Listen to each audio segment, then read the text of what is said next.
हे बघा गवारच्या भाजी बनवते. टमाटर, कांदा, लसूण, जिरा, मोहरी सगळे टाकले.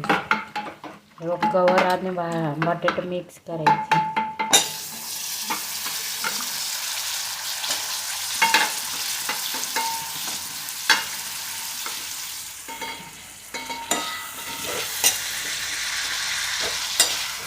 लाईक करा, सबस्क्राईब करा.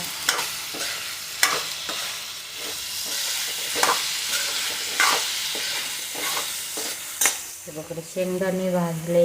शेंगदाणे नंतर टाकायची कुठून गवारचे आणि बटाट्याचे. लगेच पाणी नाही टाकायचं, थोडं फ्राय करायचं चांगलं म्हणून टाकायचं. लाईक करा, सबस्क्राईब करा, शेअर करा. यूट्यूब फॅमिली कशी आहे, बरं आहे का?